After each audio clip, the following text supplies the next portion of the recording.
అయ్యో ప్రారంభవసరం నేను జారిపోతున్నానే అన్న ప్రమాదం. అయితే ఒక ప్రయోజనకర ఫలితం అదేమిటంటే అలా సాక్షిగా ఉండి చేసినప్పుడు ఈ ప్రారంభం ఆగామిగా మారదు. మనకి ఇప్పుడు సాక్షిగా ఉండి చేయకపోవడం ఏమైపోతుంది, జీవితం అంతా ఆగామి తయారవుతుంది. ఆగామి అంటే అర్థం ఏంటంటే ఇప్పుడు ఫలించదు, అది ఎప్పుడో ఫలిస్తుంది. అది ఎప్పుడు ఈ జన్మలోనే ఫలించవచ్చు, ఉత్తర జన్మలో అయినా ఫలించవచ్చు. అవి కూడా పోగొట్టుకోవాలి.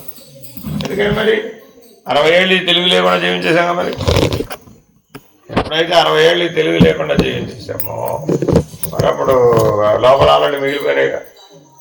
అవి ఎట్లా గుర్తుపెట్టాలి? పునరావృత్తి ఉండదు. ప్రారంధానికేమో పునరావృత్తి ఉంటుంది, ఆగామికి పునరావృత్తి ఉండదు. ఎందుకని అవి ఇంకా భూమిలోనే ఉన్నాయి, ఇంకా మొలకెత్తల, ఊరికే తేలిగ్గా వచ్చిపోతుంటాయి అన్నమాట. దాన్ని నువ్వు విచారణతో పోగొట్టచ్చు, ఆచరణతో పోగొట్టచ్చు, లేదా సాక్షిగా ఉండి కూడా పోగొట్టచ్చు. వీటిలో ఏ భాగమైనా పోదు, నో డౌట్. ఏదో ఏ ప్రయత్నం చేసినా ఆగామకరం పోదు. లేదు ఈశ్వరార్పణ బుద్ధితో చేయవచ్చు, లేదు ఇతరులకు సేవగా చేయవచ్చు. ఎన్నో మార్గాలు. అలా చేసామనుకోండి, ఆ సేవాయోగం వల్ల ఆగామికరం పోదు. నాకేంటని అడగకుండా చేయాలి, నేను లేకుండా చేయాలి. ఎలా చేసినా సాక్షిగా, అదే నేను లేకుండా చెయ్యాలి.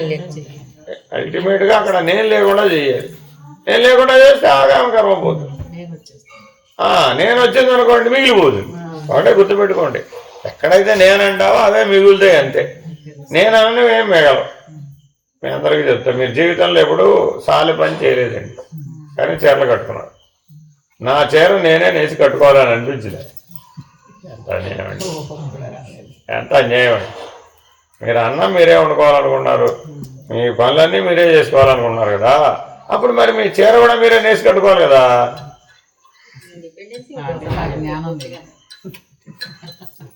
ఎందుకు అనిపించలేదు? కాదు, మీ ప్రారంభంలోనూ మీ ఆగామిలోనూ అది లేదు కాబట్టి మీకు అనిపించలేదు. ఒకటికి అనిపించింది, వాడు సాలి పని చేయడాల్సింది అవసరం. వాడు ఆ పని ఎందుకు చేశాడు? వాడి జీవనాధారం అదే ఎందుకు అయింది అంటే వాడి ప్రారంభంలోనూ ఆగామిలోనూ అది ఉంది కాబట్టి, బలంగా ఉంది కాబట్టి వాడు చేయవచ్చు. సరే, ఇప్పుడు నువ్వు ఇవే ఎందుకు చేస్తున్నావు? నీకు అదే రూల్ అప్లై అవుతుంది. ఇవే ఈ జన్మలో ఎందుకు చేసావు? ఇప్పుడేదో ఎక్కడో పని చేసేది, ఇంట్లో కూడా పని చేసుకుంది, అది ఎందుకు చేసిందన్నా?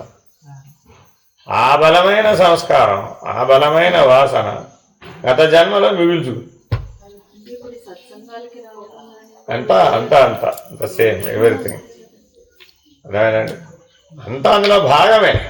అయితే ఇందులో ఏమిటి? ఒకదానిని ఒకటి నల్లిఫై, రద్దు చేయగలుగుతుంది. అది గుర్తించడం రావాలండి. ఏది దేని మీద ప్రయోగిస్తే అది రద్దు అయిపోతుంది. తమోగుణ ధర్మంతో ఉంది, రజోగుణ ధర్మంతో ఆచరించి దాన్ని పాలన చేయాలి. కోపం వస్తే ఎదురాన్ని వెళ్ళి కొట్టాలనిపించిందండి. ఏ గుణ ధర్మం? కొట్టడం. కానీ ఇప్పుడు ఏం చేయాలి? ఆపి కొట్టకుండా అరిచి సమాధానం చెప్పాలి. అరవడం రాజకీయడం అదే రకాల. అలా కొంతకాలం ఉండాలి. తర్వాత ఏంటి? అప్పుడు సాక్షిగా ఉండాలి. మళ్ళా సాక్షిగా ఉండి అరవాలి. అప్పుడేమైంది? బలం తగ్గిపోయింది. సాక్షిగా లేకపోతే అరవడంలో బలం పెరిగిపోతుంది. తర్వాత ఏం చేయాలి? ఎందుకు అరవడం అని సలహా ఇవ్వాలి దానికి. అప్పుడు నిదానంగా దీని సత్వగుణాలు చెప్పడం ఎట్లాగా అని మనకు మనమే ట్రైనింగ్ ఇవ్వాలన్నమాట. నీ మనసుకి ట్రైనింగ్ ఇవ్వాలి. అట్లా చెప్పకపోతే ఇట్లా చెప్పొచ్చుగా. అప్పుడేమైంది? గుణధర్మం మారిపోయింది, సత్వగుణానికి వచ్చావు. సత్వగుణానికి గుణాతీతం మార్చుకోవడం రాదు, అక్కడ ఆగిపోతుంది. సత్వగుణం కూడా బంధ కారణమే, మంచిది అంటారు కాకపోతే. అందుకని ఏం చేయాలి? ఇప్పుడు బలమైనటువంటి సాక్షిత్వాన్ని ప్రవేశపెట్టాలి. నాకు అవసరం లేదు, ఈ సత్వగుణం కూడా నాకు అవసరం లేదు అని చెప్పగలిగే సామర్థ్యం మనలో ఉండాలి. అదే అభ్యాసం వల్ల. వెంటనే రాదు, లేదా ఈశ్వరానుగ్రహం వల్ల వస్తుంది, లేదా గురుకృప వల్ల వస్తుంది. ఇట్లా శాస్త్ర అధ్యయనం వల్ల వస్తుంది. కంటిన్యూస్గా అంటే 12 గంటలని 18 గంటలు 24 గంటలకు పెంచాలి. అన్యం లేకుండా అందులోనే మునిగిపోవాలన్నమాట. అప్పుడు సత్వగుణం తప్పుకోదు. అందుకనే సత్వగుణం తప్పుకోదు, వచ్చి ప్రశాంతంగా సెటిల్ అయిపోయి చూసుకోండి.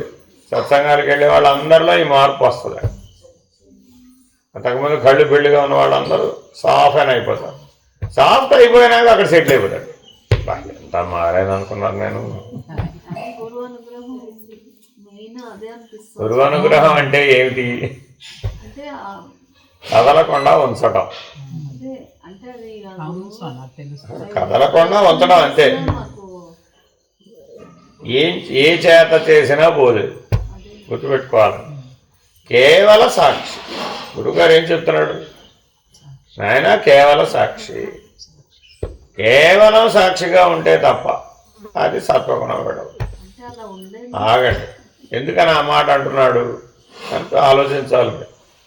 సత్వగుణం కూడా నిద్ర లాంటిదే. నిద్రలో సుఖం ఉందా లేదా? అదిగా నిద్రపోతాం. సత్వగుణం ఎందుకు కొట్టుకున్నావు? సత్వగుణంలో కూడా సుఖమే ఉంది. ఆ సుఖాపేక్షను వదిలితే తప్ప వదిలిపెట్టవు. నిద్రపోతున్నాడు, మెలకువలకు వస్తున్నావు రావట్లేదు. ఎప్పుడు వస్తున్నావు? నిద్ర చాలనిపించినప్పుడు లేస్తుంది, అంతేగా. అలాగే ఈ సత్వగుణంలో కూడా ఇక చాలనిపించాలి, నీకే అనిపించాలి, సంతృప్తి చెందాలి. ఇక చాలని అనుకున్నప్పుడే తప్పుకుంటాం. ఇక చాలని అనుకోకపోతే ఆ సత్వగుణం అలాగే కొనసాగుతుంది. ఏ రోజున నువ్వు దుప్పటి తీసేసినట్టుగా సత్వగుణాన్ని తీసేస్తావో ఆ రోజున గుణాతీతుడు అవుతావు. కేవలం దుప్పటి లాంటిది అంతే. ఇప్పుడు ఇట్లా కూర్చున్నాం కదా స్వామి, ఒక్కొక్కసారి ఇప్పుడు మొన్న బాగానే కూర్చున్నాను, నిన్న పొద్దునంతా కూర్చుంటే నిద్ర వచ్చేసింది. ఎందుకని అట్లా ఒక్కొక్క రోజు ఏమో చాలా బాగున్నట్టు అదేనండి, మీ లోపల గుణధర్మాల సైకిల్ తిరుగుతూ ఉంటుంది. జీవుడు అంటే 3 గుణాలేగా. ఆ త్రిగుణాత్మక ఆహారం సైకిల్ తిరుగుతూ ఉంటుంది. తమో గుణమైన సైకిల్ మీద నడుస్తున్నాడు నిద్రబాబు ఏం చేస్తున్నారు? ఎందుకని అంత అంటే వద్దన్నా కూడా నువ్వెవరు వద్దంటారు? నీ బయట తెలివి వాడితే నువ్వు చెప్పేది బయట తెలివితో, దానికంటే ఎంతో లోపల ఉంది. ఇప్పుడు దీన్ని ఎట్లా మరి వద్దనుకో, లేవాలి, లేచి త్రాటక ధ్యానం చేయటమో మరోటో దానికి యాక్టివిటీ అప్పచెప్పాలి. బయటికి వెళ్ళి గడ్డి కోయటమో అది అట్లా. కళ్ళు తెరుచుకొని మరి ధ్యానం చేస్తున్నా కూడా తెలియకుండానే కళ్ళు మూతలు పడిపోతాయి. ఇప్పుడు నిద్రపోయేవాడు జీవుడా శరీరమా? గుణధర్మం ఎవరిది? శరీరం అందా జీవుడు? కాబట్టి మరి వాడి కదా పని చెప్పాలి. అందుకని నిరంతరాయంగా ఆత్మభావంలో ఉండాలి. ఎప్పుడెప్పుడు తమో గుణం వస్తే అప్పుడు రజోగుణ ధర్మాన్ని వాడాలి. రజోగుణ ధర్మం అంటే కదలటం, తమో గుణ ధర్మం అంటే జడంగా కూర్చోవడం, రజోగుణ ధర్మం అంటే యాక్టివ్గా కదలటం. అందుకని నిద్ర వచ్చినప్పుడు ఏం చేయాలి? బీ యాక్టివ్, ఏదో పని చెయ్యి. ఏదీ లేదు, బయటకు వెళ్ళి గడ్డి పోయి, అది లేదు, రాళ్ళు లేరు, అర్థమైందండి. ఈ పక్క రాళ్ళని తీసి ఇటుపోయి, ఆ పక్క రాళ్ళని తీసి అటుపోయి, అంతే. పర్పస్ అవసరం లేదండి. సమస్యను గుణధర్మాన్ని మార్చుకోవడం.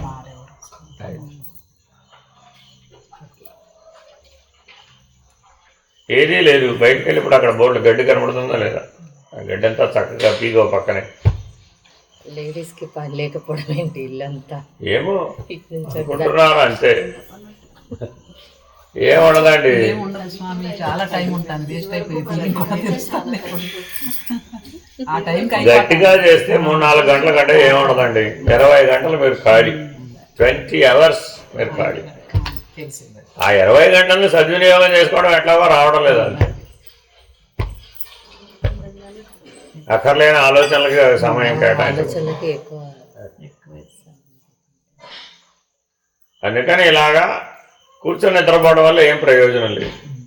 బ్రహ్మలోకం నుంచి వచ్చామని అనిపిస్తుంది, కానీ అసలు బ్రహ్మలోకానికి వెళితే రావడం నిద్రపోయామని బాధ వచ్చేస్తాను సార్, అది ఆనందం కూడా ఉంటుందండి. ఎట్లా మరి నీకు ఆసక్తి లేదుగా అందులో. ఆసక్తి లేకపోయినా అది వస్తుంది, అది దాని ధర్మం. అది మరి పరిష్కారంగా అనుకోవాలి కానీ నాకు ఆసక్తి లేదండి అంటే లాభం.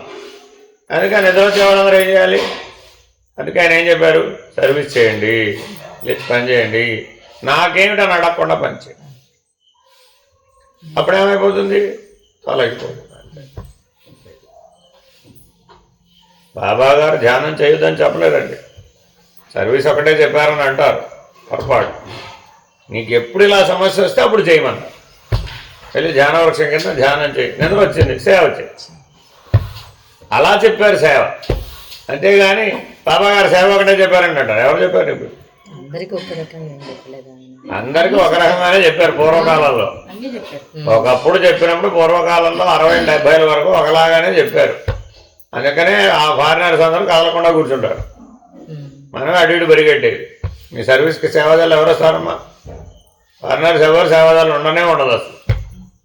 అది వాళ్ళందరూ ఎంతసేపు ధ్యానంలో కూర్చుంటారు, భజన చేస్తారు, లేకపోతే ఇంకేదో వాళ్ళ పనులు ఎవరు చేసుకుంటారు. అంతవరకు అనార్ ప్రశాంతి వరకు వాళ్ళ పనులు ఏమైనా ఉంటే వాళ్ళ పనులు చేస్తారు, బయటికి రావు.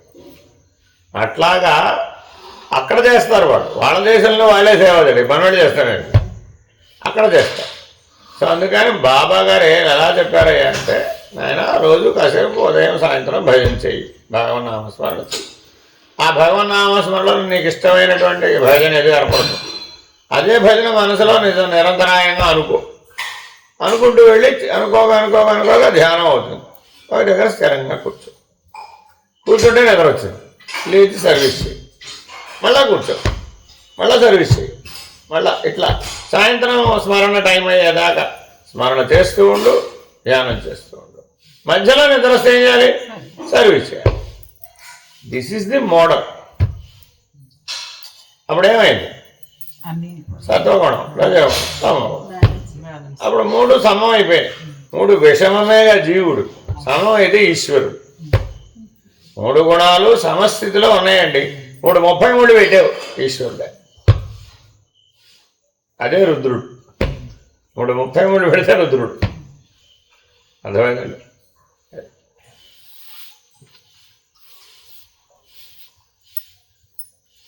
అందుకని విషమత్వం లేకుండా చూసుకోవాలి.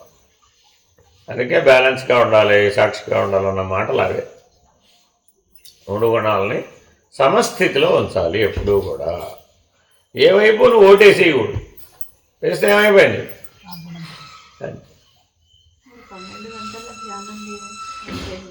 ఈ బ్యాలెన్స్ కోసం. అర్థమైందండి? ఎంతసేపు నడవాలి? అది సహజమయ్యేదాకా ఇది దీన్ని టూల్. ఎక్సర్సైజ్ చేస్తారమ్మా అందరూ. ఎంతసేపు చేయాలి? దీన్ని బట్టి ఒక గంట. ఇంకా చేయలేను అన్నదాకా చేశాయి, అప్పుడు మొదలెట్టాలట. అక్కడి నుంచి కౌంట్ స్టార్ట్ అంటాడు. నడక ఎప్పుడు స్టార్ట్? ఇంకా నడవలేను బాబోయ్, అప్పుడు మొదలు. అక్కడి నుంచి మొదలట. అది స్ట్రెస్ అయిపోతుంది స్వామి అప్పుడు బాడీ. అలా ఎందుకు చెప్పాడు? ఫస్ట్ అసలు సిద్ధాంతం అలా ఎందుకు చెప్పాడు? నీ స్ట్రెచబిలిటీని పెంచుతున్నాడు. తమో గుణం వల్ల నా వల్ల కాదంటున్నావు. అర్థమైందండి? తమో గుణాన్ని వదిలించాలంటే స్ట్రెచ్ చేయాలి. స్ట్రెచ్ చేయాలి. ఎంత స్ట్రెచ్ చేస్తావు? సరే నడవమన్నాడండి, ఇక నా వల్ల కాదన్నాక నడవమన్నాడండి. ఎంతసేపు నడుస్తావు? కొంతమంది 5 నిమిషాలు నడుస్తారు, కొంత 10 నిమిషాలు, 20 నిమిషాలు, కొంత 30 నిమిషాలు.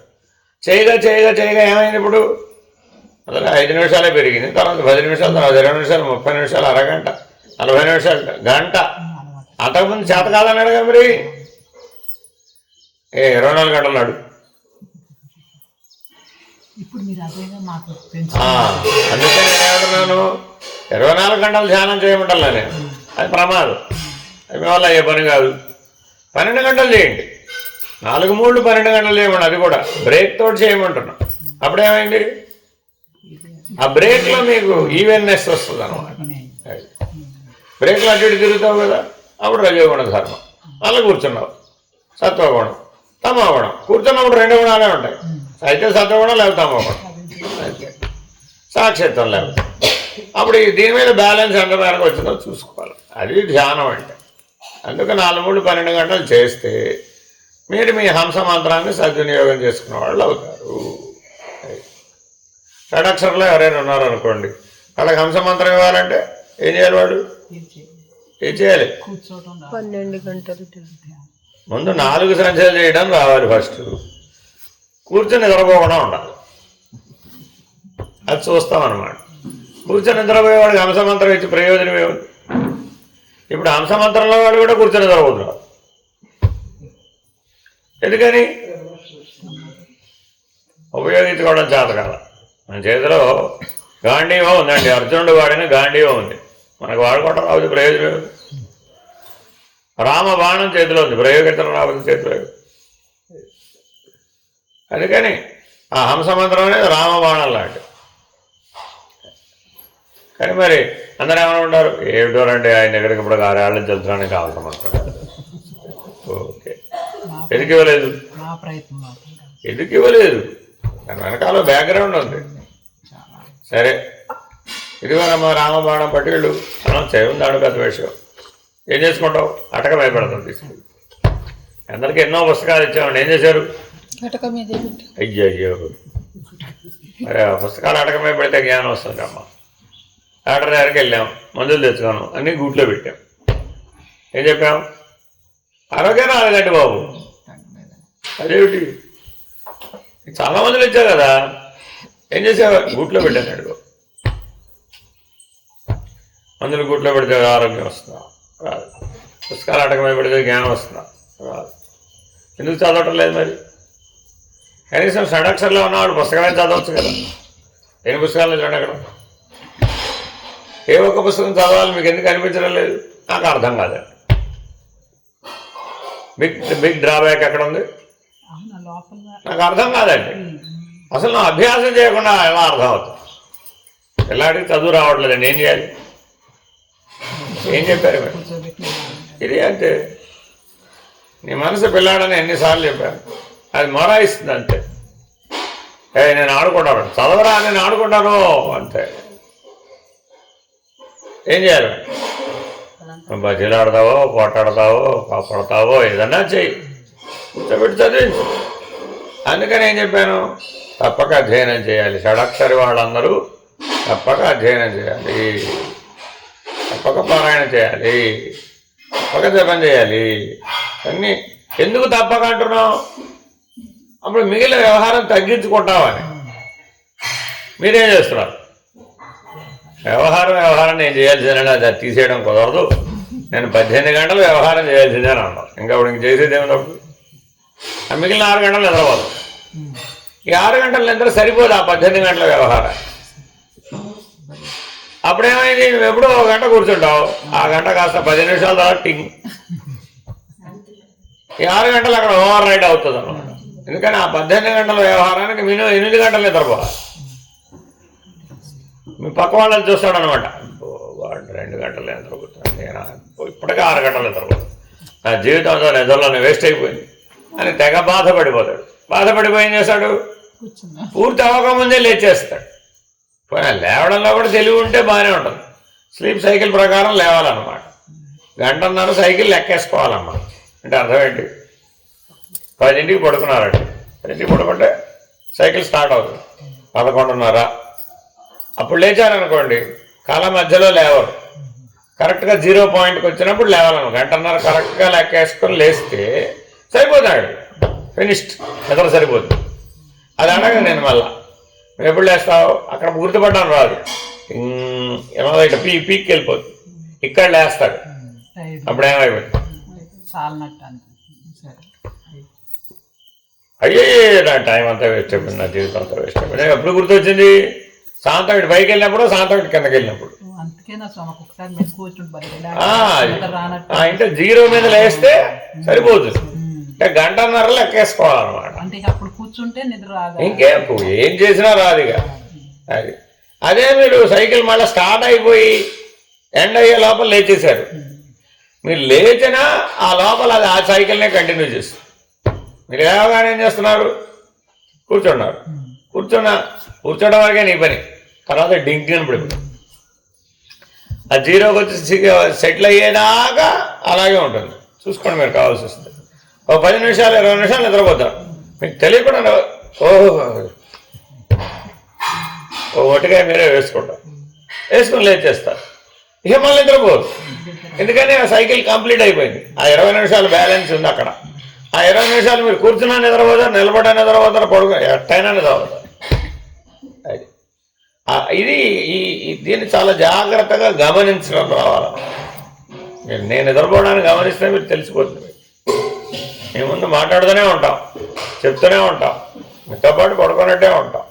స్లీప్ సైకిల్ ప్రకారం చూస్తాం అన్నమాట. దాన్ని ఒక సైకిల్కి 45 నిమిషాలండి, తర్వాత సైకిల్ 45 నిమిషాలు, మళ్ళీ 45 నిమిషాలు, మళ్ళీ 45 నిమిషాలు. సో నేను 45 నిమిషాల సైకిల్ మీద పట్టుకుంటాను. మీకు అంత తెలియలేదు కాబట్టి మీరు గంటన్నర మీద పట్టుకోమంటున్నాం. గంటన్నర కూడా నాకు తెలియదు. అయితే 3 గంటల మీద పట్టుకో, 3 అవర్స్ సైకిల్ మీద పట్టుకో. ఒక సైకిల్ ఇంకో సైకిల్ ఎన్నైనా 3 అవర్స్. 3 గంటల తర్వాత లే, టంచర్గా టైం ప్రకారం చూసుకుని 10ంటికి పడుకున్నావు, 1 గంటకు లే. ఏం చేయదు నేను అది 1 గంట బావుకు లేచావు, అయిపోయింది. ఏమైపోతుంది? 45 నిమిషాల్లో బావు గంట అవతల లేచావు, ఆ అరగంట నిద్రపోతుంది. Universally fixed. 45 minutes is universally fixed అండి. If you are capable, 45 minutes is enough. అందుకని అనస్థీషియా ఇచ్చేటప్పుడు ఏం చెప్తాడు, ఏమండి అనస్థీషియా ఇచ్చాము, ఒక అరగంట 40 నిమిషాలు లేస్తాడు. అదేమిటి అంతే ఇచ్చాడు, ఆ సైకిల్కి సరిపడేట్టే ఇచ్చాడు. కొంచెం ఇంకా ఎక్కువ అవసరం అనుకోండి, అప్పుడేం ఇస్తాడు, డోస్ ఇస్తాడు, 1 గంటన్నరలో లేస్తాడండి. ఈ సైకిల్ మీదే మాట్లాడతాడండి. అంతేగాని రేపటిదాకా లేవడండి అంటే రేపటిదాకా లేకపోతే పోతాడు వాడు. అది అందుకని ఎంత ఇచ్చినా 45 నిమిషాలు, గంటన్నర, మ్యాక్సిమం ఇంకో 45 నిమిషాలు, మ్యాక్సిమం ఎంత ఇంకో 45 నిమిషాలు అంతే. అది అట్లా ఇలా చూసుకోవాలన్నమాట. 1 గంటకు లేచారు సపోజ్, ఒకవేళ సరే ఏదో ధ్యానమో జపమో తపమో చేశారు, ఎంతసేపు చేయనిస్తుంది నేను? 45 నిమిషాలు చేయనిస్తుంది. 45 నిమిషాలు చేయనిస్తుందండి. వెంటనే దానికి అలవాటు కదా, పూర్వ అభ్యాసం కదా. 45 నిమిషాలు అవగానే ఇక పడుకోవాల్సిందని నీ వల్ల కాదని చెప్పేస్తుంది. ఇంక లోపల నుంచి ఆటో సజెషన్ వచ్చేస్తా, నా వల్ల కాదు మహాప్రభో నువ్వు ఎన్ని చెప్పిన. నిద్ర కంట్రోల్ వస్తే సాధన మనం అనుకున్నట్టు చేయగలుగుతాం. అదే అడ్డంకి, పెద్ద అడ్డంకి. ఇప్పుడు దాన్ని ఎట్లా దిగమించాలి స్వామి? సాధన బాగా చేస్తే నిద్ర కంట్రోల్ అవుతుంది. ఇప్పుడు దీన్ని ఆపాలంటే నిద్ర కంట్రోల్ చేస్తే సాధన ఎలా వస్తుంది? అది రావద్దు. నిద్ర నీ వశంలో లేదు అసలు. తల్లి గర్భంలో నుంచి నిద్రపోతుంటే నిద్ర నువ్వు ఎక్కడ సాధన చేసుకోవాలి? అయ్యపని కదా. అంటే ఎరుకతో నిద్రపోవడం ఎలాగో నేర్చుకోవడం. ఎరుక లేకుండా నిద్రపోకుండా అనేది అజ్ఞానం కాబట్టి తెలివితో నిద్రపోవడం ఎలాగో అభ్యాసం చేస్తాం. మళ్ళీ 45 నిమిషాలకు లేవాలి. అంతేనండి. పడుకున్నారండి, ఓకే, ఏం కంగారు పడకూడదు. సర్లే పడితే ఓకే. ఎంతసేపు పడుకుంటావు? Just 45 minutes. మీరు నన్ను చూడండి, నేను మధ్య మధ్యలో పడుకుంటాను, ఇంత మాట్లాడుతూ ఉంటాను, తక్కువ పడుకుంటాను. ఎంతసేపట్లో లేస్తున్నానో గమనిస్తే మీరు కరెక్ట్గా 45 నిమిషాలు 42 నిమిషాలకు లేస్తాను. 42 to 45 minutesలో లేస్తాను. అలా ఎలా గుర్తొచ్చింది? అభ్యాసం, గమనించడం అనే అభ్యాసం. సాక్షిగా ఉండి నిద్రను గమనిస్తున్నాం. సాక్షిగా నిద్రను గమనిస్తుంటే మునిగిపోవు. అప్పుడు కరెక్ట్గా 42 నిమిషాలకు సైకిల్ అయిపోతుంది, తక్కువ లేస్తాం. అప్పుడేమైంది? నీ సాధనలో ఉంటుంది. ఇక మళ్ళీ ఎప్పుడో వస్తే వస్తుంది, రాని నీకేమైంది ప్రమాదం? దానివల్ల నీకేం మృత్యు వచ్చిన ప్రమాదం రాలేదు ఇప్పుడే. సో గమనింపు వస్తుంది. ఇప్పుడు గమనిస్తూ నిద్రపోవడం. అందుకని ఆ సైకిల్ ప్రకారం లేవాలన్నమాట. అటు ఇటు తిరగాలి, పోతున్నప్పుడు లేదంటే ఓ ధ్యానం చేయాలి, లేదంటే ఓ పుస్తకం చదవాలి. ఏం చేస్తే మనకి ధ్యాస కుదురుతుందో ఆ పని చేయాలి. ఇది షడక్షరి వాళ్ళు చేయవలసిన పని. అప్పుడు నిదానంగా తగ్గిపోతుంది. ఇవన్నీ నిదానంగా వచ్చే మార్పులే కానీ ఎటుమీ చేయబడిన మారిపోతానంటే అయ్యే పని. ఒకవేళ అలా అయినా ఊరి టెంపరీ వర్క్. సో నీకు ఇనిషియేట్ చేయడం కోసమని అలా చేస్తారు. నీకు అసలే శక్తి లేదండి, అప్పుడు మరి సెలైన్ పెట్టాలా వద్దా? సెలైన్ జీవితం అంతా పెట్టాలండి. అక్కడ సెలైన్ జీవితం అంతా ఎలా పెడతాం? వీలవుతుందా? So emergency. సో ఇనిషియేట్ చేయడం కోసమని అసలు నా దగ్గర శక్తి లేదండి అన్న వాళ్ళకి అప్పుడు ఆ తల మీద హస్తమస్తక సంయోగం ద్వారా ఒక బ్యాటరీ బూస్ట్ ఇస్తారన్నమాట. ఇస్తే ఏమైంది, దాన్ని అందుకుని నీ లైఫ్ సైకిల్ స్టార్ట్ అవుతుంది.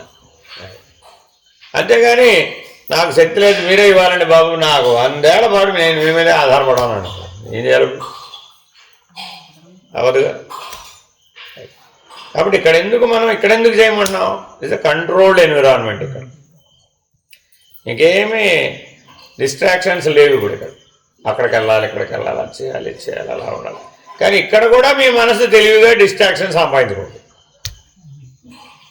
అది ఎంత తెలివైందంటే అక్కడ అవి సరిగ్గా సర్దలేదు కదా, కొద్దిగా సరిగ్గా సర్దితే బాగుంటుంది కదా, అంతే. ఇది పోతుంది పక్కన. సరే చేస్తే చేయవచ్చు, సాక్షిగా ఉండి చేయాలి. పని నేను చేయొద్దంటల్లా, సామాన్యంగా పని చేయి, విశేషంగా పని చేయమాట. సామాన్యంగా చెయ్యి, సాక్షిగా ఉండు, అప్పుడు రజోగుణ ధర్మం. కాదు స్థిరంగా కూర్చున్నావు, సత్వగుణ ధర్మం. మునిగిపోయావు, తమగుణ ధర్మం. ఇట్లా 3 గుణాలని చక్కగా సాక్షిగా ఉండి గుర్తించడం కోసమని ఈ కంట్రోల్డ్ ఎన్విరాన్మెంట్. అక్కడ మీకు ఈ కంట్రోల్డ్ ఎన్విరాన్మెంట్ లేదు. ఎందుకని? ఏదో ఎక్స్టర్నల్ ఫోర్సులు పనిచేస్తాం. పాలవాడు వచ్చాడు, బిల్లు కట్టలేదు, కరెంటు బిల్లు కట్టలేదు, కూరల వాడికి బిల్లు ఇవ్వలేదు, లేకపోతే పేపర్ అబ్బాయి వచ్చాడు నన్ను డిస్టర్బ్ చేసాడు, ఏమిటేమిటో చెప్తావు. ఇదే డిస్టర్బెన్స్ అయితే మృత్యు. ఎప్పటికప్పుడు ఏమనుకోవాలి, ఏదైనా వచ్చిందనుకోండి, దీనికే నేను డిస్టర్బ్ అయిపోతే మృత్యు వస్తే అప్పుడు ఉంటావు కదా స్థిరంగా అని టార్గెట్ ఎప్పుడు మృత్యువుతో పెట్టుకోవాలి. అప్పుడేమైంది అయ్యే ఓకే ఓకే అంటావు, అప్పుడు ఇబ్బంది ఏం లేదు. ఇలా తోసేయడం రావాలన్నమాట. అప్రధానం, పృథక్కరించుట. ఇప్పుడు దాంతో పని లేదండి అంటాం.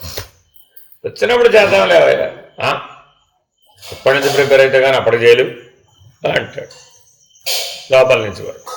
అప్పుడేమై ఎప్పటి నుంచి ప్రిపేర్ అయితే మృత్యువుని ఎదురిస్తావు నువ్వు అని మనసుకి ఎప్పుడు దేని గుర్తు చేయాలి? మృత్యువుని గుర్తు చేయాలి. అర్థమేనండి? మృత్యువుని గుర్తు చేయగానే మనసు తోక ముడిచిపోతుంది. దానికి మనసుకు మృత్యువుని ఎదిరించే శక్తి లేదు. దాని బలహీనతను మనం వాడుకోవాలి. ఇట్లా మీ మనసుని మీరే లొంగ తీసుకోవాలి. ఎవరు లొంగ తీసుకోవాలి? ఆ మనసు అనేది ఏనుగు లాంటిది. అంకుశం పెట్టి ఆ తల మీద పొడిస్తేనే వింటుంది. కాళ్ళట్టుకు బెరతలు పెడితే వింటుందా? కొన్ని తొండం పట్టుకున్నాం, తోకట్టుకున్నాం. ఏనుగుని ఎక్కడ చెప్పినా వేందో. కొన్ని తాళ్ళతో కట్టేద్దాం, గొలుసులతో కట్టేద్దాం. అవన్నీ ఏమి దాని ముందు వర్కౌట్ కావు. అదేంటంటే ఒకటే వర్కౌట్ అవుతుంది. ఏంటది? తల మీద మెత్తగా ఉన్న ప్లేస్లో పొడిస్తే అది తట్టుకోలేనంత తలనొప్పి వస్తాను. ఎంత తట్టుకోలేని తలనొప్పి వస్తున్నాయా అంటే ఇక చచ్చిపోతానేమో అనుకుంటుంది అంతే ఆ క్షణంలో. కాబట్టి మనసుకి ఇప్పుడు ఏం పెట్టాలట? ఆ మృత్యు అనే దాన్ని చూపెట్టాలట. అప్పుడేమైపోయింది? ఏనుగు లొంగిపోయింది అంతే, ఫినిష్డ్. అట్లా చాలా జాగ్రత్తగా మీ అంత మనసు ఒకదాన్ని లాగా తీసుకుంటే చాలు, మిగిలినవన్నీ ఆటోమేటిక్గా పడిపోయి. అప్పుడు మీరు వృత్తి శూన్యం అనే దాని మీద దృష్టి పెట్టరు. ఎందుకంటే ఆలోచనారహితమే రాకుండా మీరు వృత్తి శూన్యం దాకా ఆలోచించలేరు కదా. కాబట్టి ఎప్పటికైనా మీరు ధ్యానం సమాధి ద్వారా ఆలోచనారహితాన్ని సాధించాలి, వృత్తి శూన్యాన్ని సాధించాలి, వాసనాక్షయాన్ని సాధించాలి. ఈ 3 ధ్యానము సమాధి ద్వారానే వీలవుతుంది. ఇంకా వేరే దేనివల్ల వీలు కాదు. ఇది ఎక్కడుండనే సంగతి తర్వాత. అసలు ముందు నీకు సిద్ధాంతం ముందు నీ మనసు ఒప్పుకోవాలి కదా. నీ మనసు ఏం చెప్తుంటుంది ఎప్పుడూ కూడా? నేను విచారణ చేస్తే పోతాయి కదండి, నేను ఏదన్నా పని చేసుకుంటే పోతాయి కదండి. ప్రపంచంలో ఎంతోమంది ఎన్నో చేస్తున్నారు కదండి, ఆ మార్గాల్లో చేసుకుంటే పోతుంది కదా అంటుంది. ఎప్పుడో కదా ఆప్షన్స్ ఇస్తూ ఉంటుంది అన్నమాట అతని. ఎందుకని వెతుకుతూ ఉంటాం అట్లాగా. ఎన్ నెంబర్ ఆఫ్ అవకాశాలు ఉంటాయండి సృష్టిలో. తిరిగి ఎక్కడికి వస్తాం? మళ్ళీ ఇక్కడికే వస్తాం.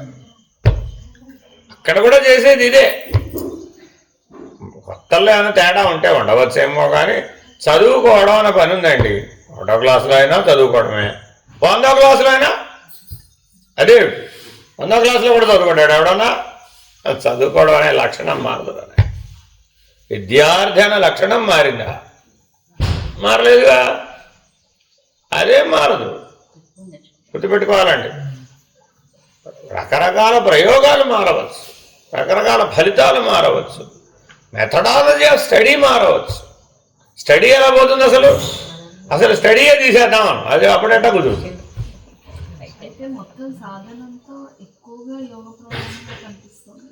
భోగిని యోగిగా మార్చాలంటే ఏ ప్రధానం?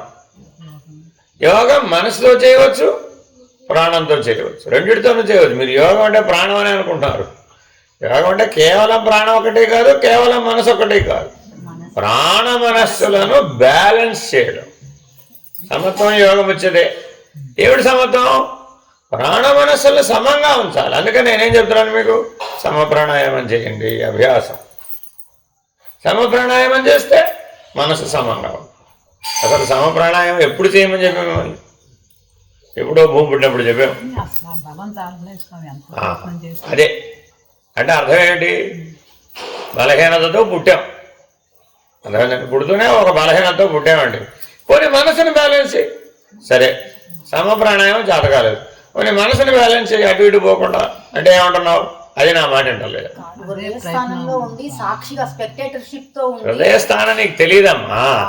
ఈ రెండు బ్యాలెన్స్ అయితేనే హృదయస్థానం తెలుస్తుంది. చేయడం లేదుగా అంటా నేను. అసలు అవన్నీ తర్వాత మెట్లండి.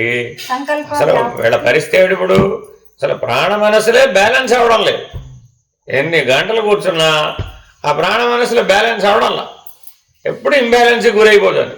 ఎప్పుడు ఇంబ్యాలెన్స్ గురైతే ఆ హృదయస్థానం తెలియదే. మరి సాక్షి అని మీరు అనుకుంటున్నారే కానీ అది సాక్షిత్వం కాదు. ఎందుకు కాదు? హృదయస్థానం తెలియలేదు కాబట్టి. ఎందుకు హృదయస్థానం తెలియలేదు? ప్రాణ మనసులో బ్యాలెన్స్ అవ్వలేదు కాబట్టి. స్టెప్ బై స్టెప్ వెళ్ళాల్సిందేనమ్మా. నేను ఈ చివరి ఆ చివరి గంతేస్తానంటావు, వాడెవడో వేసాడో నువ్వు ఎగ్జాంపుల్ చెప్తావు. వాడికి కుదిరింది, నీకు కుదరద్దు. హనుమంతుడు సముద్ర లంఘనం చేశాడండి, 100 యోజన విస్తీర్ణం. మనం గడప దాటం రాదు మనకి. ఎక్కడ హనుమంతుడు, ఎక్కడ మనం? పోలిక చాలదండి. ఎవరెవరినో చూపెట్టుకుంటాం. మన చుట్టుపక్కల అలాంటి వాళ్ళు చాలామంది ఉంటారండి. ఆయనకైందిగా, ఆవిడకైందిగా అంటే ఆవిడకైంది, నీకు అవ్వదు. ఎందుకు అవ్వదు? ఆవిడ బిల్డప్ వేరు, నీ బిల్డప్ వేరు. ఆవిడ జీవితం వేరు, నీ జీవితం వేరు. వాళ్ళకి అలా ఎలా అయిందండి? మీరే చేశారంటారు. నా దగ్గర కంప్లైంట్ బాక్స్ నా దాంట్లో వేస్తారు. వాళ్ళు ఏం చెప్తారు? మీరు ఎలా అయ్యారో వాళ్ళు అడుగుతారు. మేమేం చేయలేదని గురువుగా చేశారంటారు వాళ్ళు. ఇంకేమైనా అది పట్టుకుంటావు, అది పట్టుకుని నా దగ్గర వస్తావు. మీరే చేశారంటే వాళ్ళగా నాకు కూడా చేయమంటారు. ఊరే వాడు లక్క, వాడిని అతికించవచ్చు. నువ్వు రాయి ఎట్ట అతికిస్తావు? ఎడా లేదు. లక్క నామినిక్లేచర్ని వేడి చేసామండి, అది మెత్తబడిపోతుంది. దాన్ని అతికించేవచ్చు, ఏముంది సులభంగా. రాయిని ఎంత వేడి చేస్తే మాత్రం అది అతుకుతుందో పెడుతుంది. ఎట్లా? నామినిక్లేచర్ డిఫరెన్స్ ఉంది. అదేనండి, వాడు అలా తయారై వచ్చాడు. నీకైనా వాడికైనా నేను చేసే పని ఒకటే. కానీ వాడేమయ్యాడు? అనువుగా మెత్తపడ్డాడు, ఒక షేప్లోకి తీసుకురావడానికి వీలయ్యింది, సులభం అయిపోయింది. అదే పని నీ ప్రయోగం నీమీ చేస్తే, రాయిని వేడి చేస్తే ఏమిటవుతుంది? అలాగే అవుతుంది. ఏమవుతుంది? మా అయితే 2 మొక్కలు అవుతుంది. ఎక్కువలో ఎక్కువ ఏమవుతుందండి? 2 మొక్కలు అవుతుంది. అప్పుడు ఏడుస్తాం. చూడండి, దుఃఖం వస్తుందండి మీకు. ఎందుకని? నా టైం అంతా వేస్ట్ అయిపోయింది. నేను చెప్పినట్టు చేయబట్టి నా జీవితం అంతా వేస్ట్ అయిపోయింది. అలా 200 మంది వెళ్ళిపోయారు. ఒక్కరు కాదు, 2 కాదు. చెప్పింది అర్థం చేసుకోకుండా గుడ్డిగా ప్రయత్నం చేసి ఫలితం రాలేదని 200 మంది వెళ్ళిపోయారు. ఎంత అంటే దీన్ని బట్టి అర్థం చేసుకోండి, మేము ఎంతమంది మీద ఎక్స్పెరిమెంట్ చేసాం. ఎంత ఓర్పుగా చేసినా నిన్ను బాగు చేసుకోవాలని నీకు లేకపోతే నేనేం చేయగలుగుతాను? అన్నం ఉడికించుకోవాలి, ఎవరికి ఉండాలి? నీకే ఉండాలి, అంతేనా కాదా? నీళ్లు నిప్పులు సహాయం, గిన్నె సహాయం, వాయువు సహాయం, మిగిలినవన్నీ సహాయం. అసలు బియ్యం ఉడికించుకోవాలని నీకు ఉండాలి కదా. నాకు నీళ్లు లేవు అంటున్నావు, సరే నీళ్లు అందుబాటులో తెస్తా. నిప్పులు లేవు అన్నావు, ఆ నిప్పు ఏర్పాటు చేసి. పాత్ర లేదన్నావు, ఆ పాత్ర కూడా ఏర్పాటు చేసేది. అబ్బో అసలు మంట మండాలంటే గాలి లేదండి బాబు, ఆ గాలి కూడా ఏర్పాటు చేద్దాం. అసలు అన్నం వండాలని నీకు ఉండాలి కదా. ఆవిడకి అన్నం వండాలని లేదండి, ఎంతసేపు ఇవే చెప్తాడు. ఇప్పుడు ఏం చేయాలి? దానికి రెస్పాన్సిబుల్ ఎవరు? ఏమని చెప్తుందండి చివరికి? భగవంతుడు సహకరించడు అంతే. ఏం చేస్తాం, ఈ జన్మకి ఈశ్వరానుగ్రహం లేదు కాబట్టి అన్నం ఉండాలి అంతే. ఓకే, ఆయనకేమైంది? ఆయనకేం ప్రాబ్లం లేదు. ఆయన ఏమంటాడు, సరే ఈ జన్మ కాదు వచ్చే జన్మ ఇది, ఇప్పుడేం పోయి ఎప్పటికైనా నువ్వు అన్నం ఉండాల్సిందే, అది సందేహం లేదు. ఇవే ఉంటాయి, బియ్యమే ఉంటుంది, పాత్రే ఉంటుంది, ఆ నీళ్ళే ఉంటాయి, నిప్పులే ఉంటాయి, గాలి అవే ఉంటాయి, ఏమీ మారవి ఇవేవి. ఈ జన్మలో చేయలేదు, ఇతర జన్మ కూడా ఇవే ఉంటాయి, కొత్తవేమి రావు. అన్నం వండాలంటే రాళ్ళని నేను గుగ్గిళ్ళు చేస్తానని అనసూయలాగా అన్నాం అనుకోండి, అది అయ్యే పని అని అంటారు. ఆవిడకి కుదిరింది, ఆ ఎగ్జాంపుల్ తెచ్చుకుంటాడండి. మన మనసు ఎంత గొప్పదంటే చదివినప్పుడు విన్నప్పుడు ఈ హైయెస్ట్ లెవెల్ చెప్తామన్నమాట. ఎందుకని అలాంటిది కూడా ఒకటి ఉందిరా నాయన అని. అలాంటి మహానుభావులు ఉన్నారు భారతదేశంలో, అలాంటి మహానుభావులు ఒక కాలంలో ఉన్నారు. అది సాధ్యమే, అసాధ్యం కాదు అని చెప్పడం కోసం చెప్తున్నాం. మీరేమంటున్నారు? అయితే నేను అదే ట్రై చేస్తాను. అన్నం వండమంటే ఇప్పుడు ఏం చేసింది?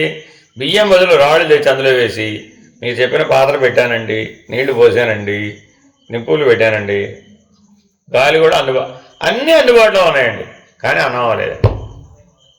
ఇంతకీ ఏం పోసావమ్మా? బియ్యం బదులు రాళ్ళు పోసానండి. అదేమిటమ్మా? అనసూయ గారు ఉన్నారు కదండి. ఎగ్జాంపుల్ ఎవరు తెచ్చుకుంది? అనసూయ గారిని తెచ్చు.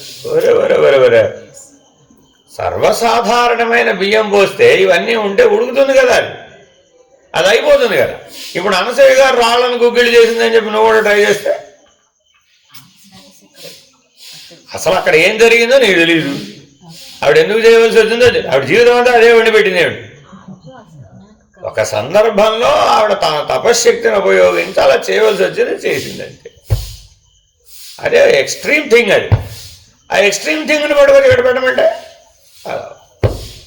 అర్థమైంది. సో అందుకని మనం అందరం గుర్తుపెట్టుకోవాలండి, మనం ఎవరైనా కారణ జన్మలం కాదు. మనసులో ముందు కరెక్ట్గా ఉండాలండి. మనం ఎవరితో పోల్చుకుంటూ ఉంటాము? ఈ ఎక్స్ట్రాడినరీ థింగ్స్ అన్నీ కారణ జన్మలకు సంబంధించినవండి. వాళ్ళు ఏదో లోక కళ్యాణ నిమిత్తం చేసిన పనులు అవి. రాముడు వారధి కట్టాడు, మనం కూడా ఎక్కడగా వారధి కడితే మోక్షం వస్తుంది. ఎక్కడ నీళ్లు కనబడితే అక్కడ బ్రిడ్జి కట్ట మొదలు పెట్టాము. అప్పుడు ఇంజనీర్లకు అందరికీ మోక్షం వచ్చి ఉండాలి. వాళ్ళు చేసే పని ఉద్యోగం అదే. బ్రిడ్జి కడితే మోక్షం వస్తుందా? అలా లేదా రామాయణంలో, ఎక్కడా లేదు కదా అలా. కానీ రాముడు చేసిన పనులు చేయమన్నావా లేదా? రాముడు బ్రిడ్జి కట్టాడు కాబట్టి నేను బ్రిడ్జి కాదు. సంథింగ్ ఈజ్ రాంగ్, ఎక్కడో రాంగ్ ఇంటర్ప్రిటేషన్. కాబట్టి ఇలా ఎక్స్ట్రాడినరీ థింగ్స్ ఆయన జీవితం మొత్తం మీద ఒకసారి అవసరం అయింది, కట్టించాడు. సరే, రాముడు 300 కోట్ల మంది వానరాలకు లీడర్షిప్ వహించాడు, నువ్వు వహించు. ఒక్క కోతిని మేనేజ్ చేయను చూద్దాం.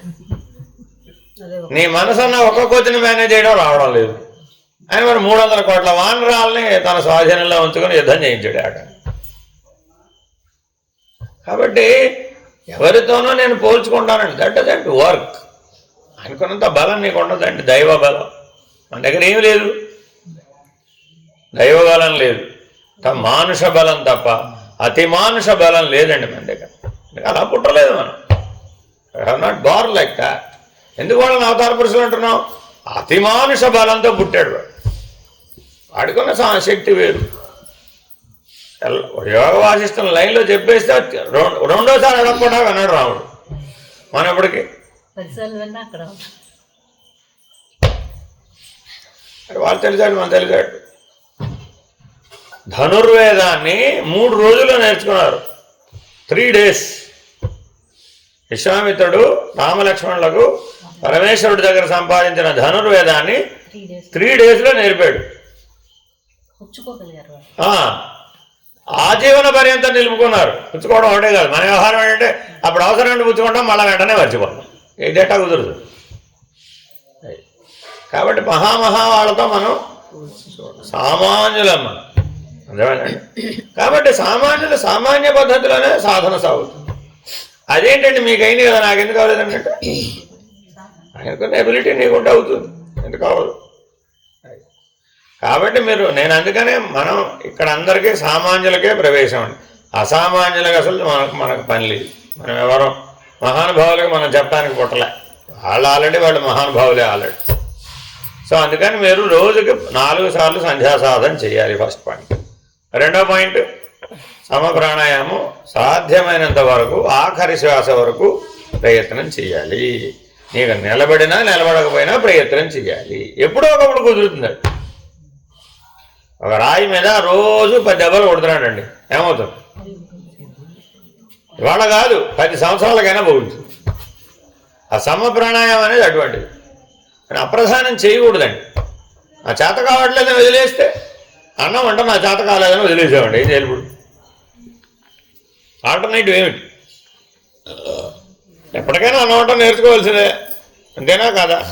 అమ్మ దగ్గర నేర్చుకోకపోతే అత్తగారి దగ్గర నేర్చుకోవాలి, అది కాకపోతే భర్త దగ్గర నేర్చుకోవాలి, అది కాకపోతే తోడుకోడల దగ్గర నేర్చుకోవాలి. కోడల దగ్గర కాదు, ముందు తోడుకోడల దగ్గర నేర్చుకోవాలి. తోడుకోడలు ఎప్పుడన్నా ఏదైనా నేర్పంగా చూసారా? సూటి పోటీ మాటలతో నేర్పుతుందండి, అప్పుడు బాగా వస్తుంది. మిగిలిన వాళ్ళు అలా మాట్లాడరు. ఆవిడ ఉద్యోగం అది, ఆవిడ పాత్ర అలా ఇచ్చాం అంతే. ఆవిడ పాత్ర ప్రకారం ఆవిడ ప్రవర్తిస్తుంది.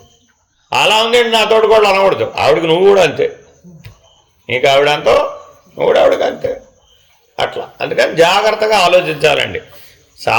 మీరు ఈ సాధన విషయంలో మెలకువగా లేకపోతే కాలక్షేపమే మిగులుతుంది,